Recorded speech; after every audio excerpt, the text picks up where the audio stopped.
Well, for the first time in 2,000 years, Jews and Christians are learning how to relate to one another in mutual respect.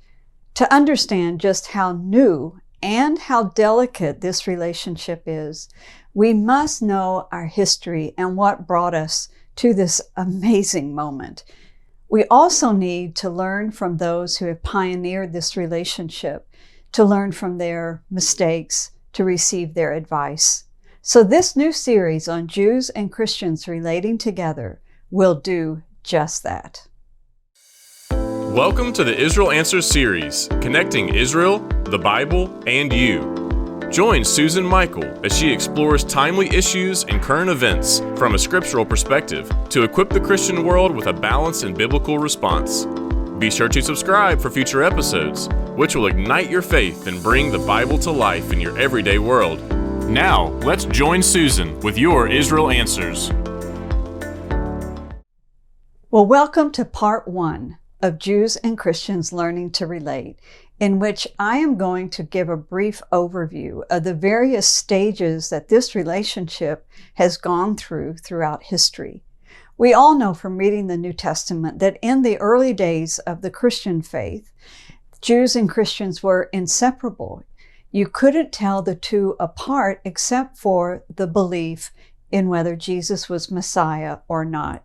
The Jewish believers in Jesus went to temple, they went to synagogue, they celebrated all of the Jewish feasts and festivals.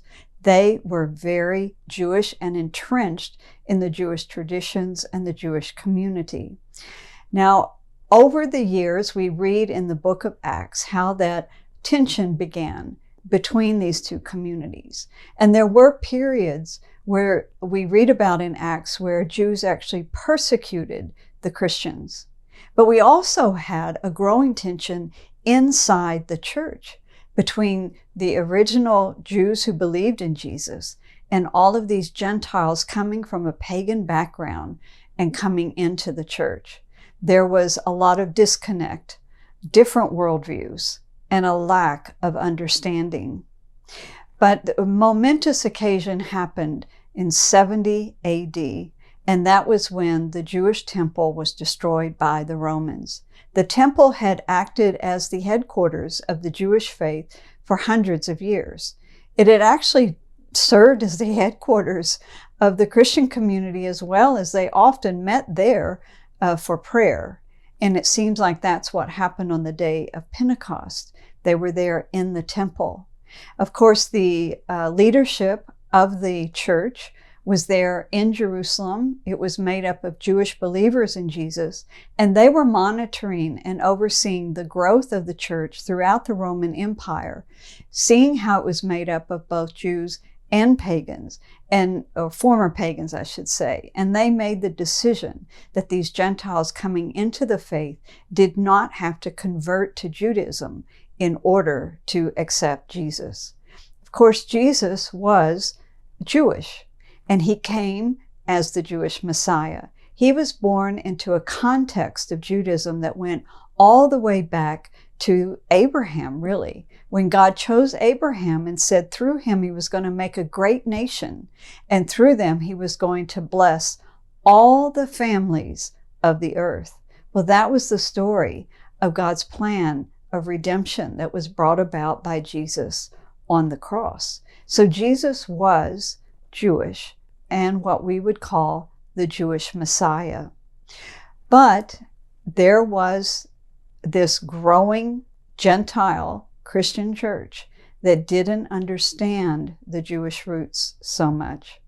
Now, another moment in history that really brought about the division, and let me back up, in 70 AD, when the temple was destroyed, the headquarters for the Jewish faith moved up into the Galilee in a city named Yavne.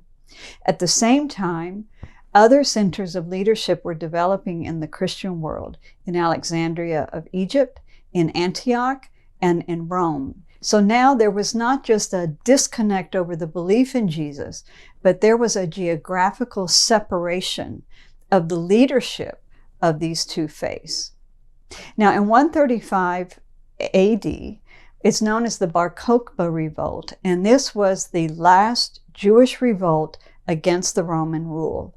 And the Jewish leaders proclaimed Simon Barkokba, the leader of this revolt, to be the Messiah, and therefore rallied everyone behind him to participate in this rebellion and this revolt against the Roman Empire. Well, this put the Jewish believers in Jesus in a very difficult position. They could not follow Simon Barkokba as Messiah. They knew that Jesus was the Messiah, so they did not participate in the revolt. As a result, they were seen as traitors, and in the fighting, some were killed. So this was a bloody and very turbulent time that really brought about a complete severing of these two communities. Over the next 200 years, there were times of great Roman persecution of the Jewish people and Roman persecution of the Christians. And at times, Jews and Christians were coming together, and at other times, they were separating from each other because they didn't want to be persecuted with the other group.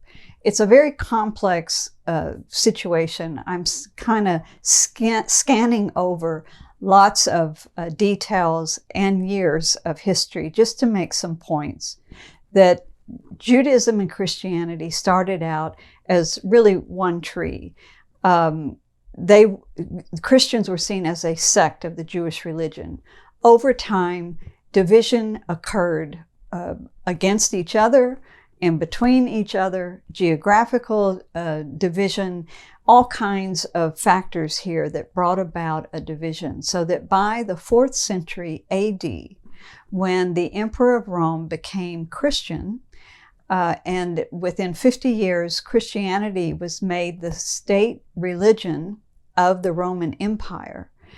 At this point now, Christianity ruled. Christians were no longer persecuted, and they were now being infused with political power, and the Jewish community then suffered the consequences of this. There was still a good deal of interaction between Jews and Christians, and therefore early church fathers felt the need to bring about a complete division between Judaism and Christianity. They didn't want the Christians going in and out of the synagogues, so they began to preach against Judaism, against the synagogue. And this anti-Jewish or anti-Judaism teaching over the years then paved the way and became anti-Semitic, meaning that it paved the way for the discrimination and the persecution of the Jewish individual. It wasn't just against their religion, it was against them as a people. And the terminology of the killers of God came about, and Christians felt that they were empowered then to mistreat the Jewish people, to persecute them, to discriminate against them, that they were actually doing God a favor by doing so. And centuries of this, which I'm not going to go through in detail, but centuries of this kind of anti-Semitic teaching from the church then developed into anti-Semitic laws and legislation of the state, because the state and the church were the same. You see, it was a state church, and the head of the state was the head of the church. So there was a complete overlapping and mixture here.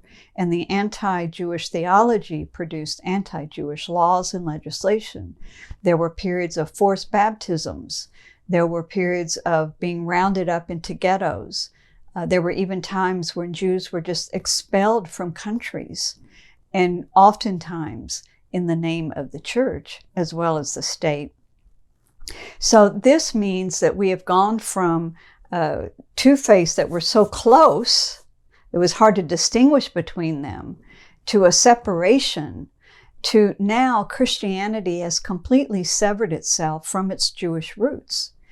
And, the Apostle Paul described our relationship to the Jewish faith as we are wild olive branches that have been grafted into a tree of faith that goes all the way back to Abraham. That tree sustains us, it supports us, it feeds us, it nourishes us. But now the church has severed itself from the very root that supports it. And it's a very, very dangerous time, a very, very sad time. At the same time, Judaism has also gone through a major shift and a change, because the Judaism that was developing in the diaspora was totally different from the Judaism of the first and second temple periods. Now there was no temple. There was no sacrificial system. There were no offerings. There was no Sanhedrin.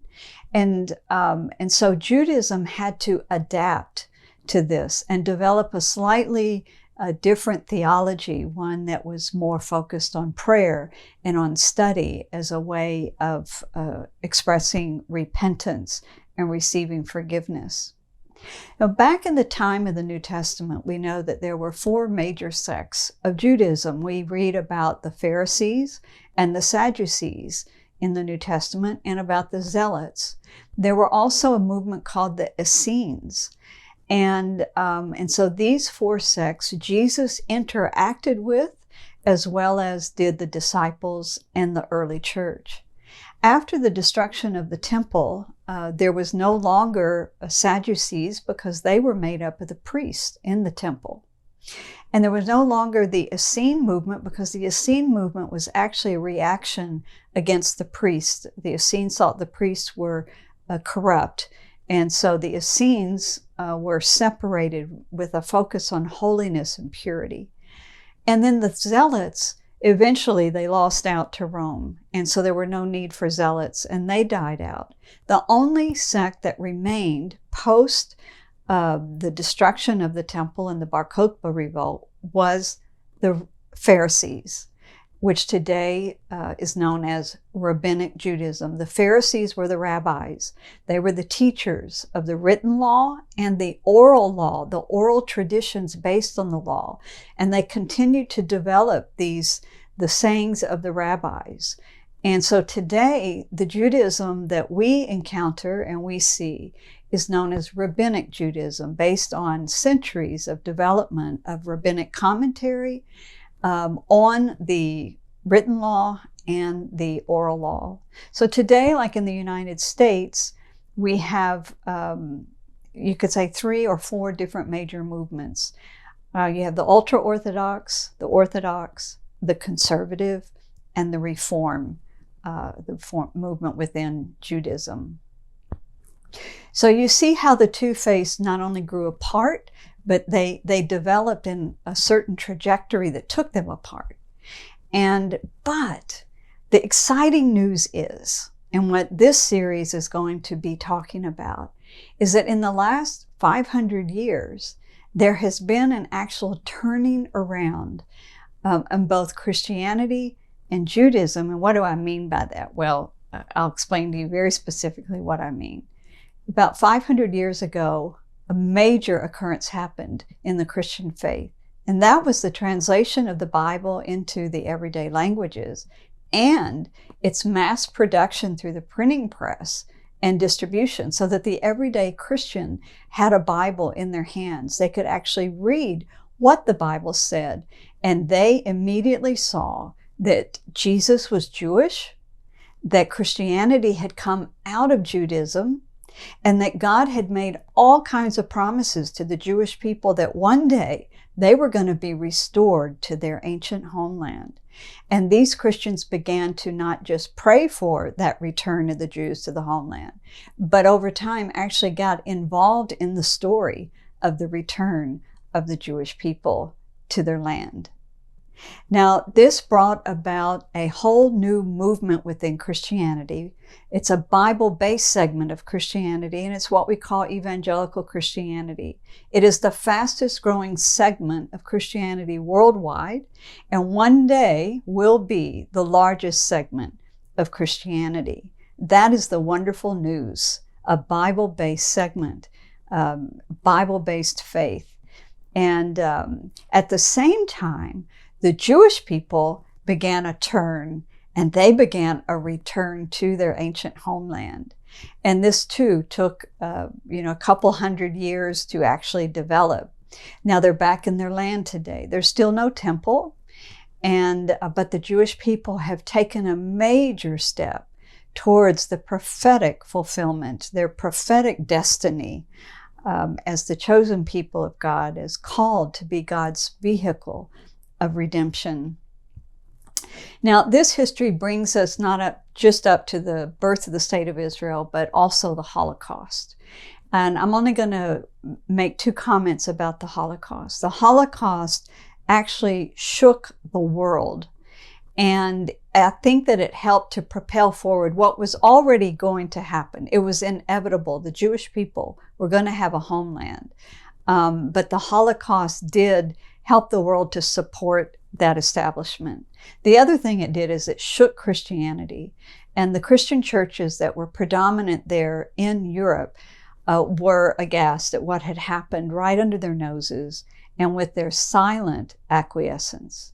And so the Catholic Church reassessed its theology towards the Jewish people. It changed its liturgy on Good Friday towards the Jewish people. And it really reached out in friendship, in mutual respect with the Jewish people. The Lutheran Church actually disavowed some of the writings of Martin Luther that had become anti-Semitic. And many mainline denominations around the world then followed suit and made statements of friendship towards the Jewish people and respect for Judaism. So this completes our little survey from the time of the New Testament up through the Holocaust. And I'm going to link in today's show notes to an episode or 2 that go into more depth in this history. If you want to know more about the history of Christian anti-Semitism, I'm going to link to that in today's show notes. But I want you to come back next week when we are going to complete the survey and talk about the changes that have happened since the Holocaust.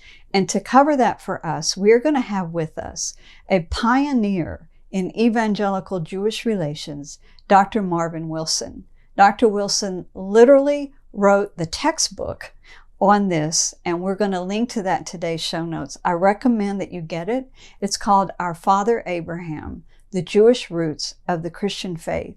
If you are going to read any book about the Jewish roots of the Christian faith and about Jewish-Christian relations in our day, this is the book. You need to get it and to read it and to learn from it. But we're going to have the opportunity next week to learn from Dr. Wilson. So I want you to come back. I will see you then. And until then, God bless. We hope you have enjoyed this episode of Out of Zion with Susan Michael. Be sure to subscribe to Out of Zion now on Apple Podcasts, cpnshows.com, YouTube, or wherever you like to listen and learn. Out of Zion with Susan Michael is a production of ICEJ USA, all rights reserved.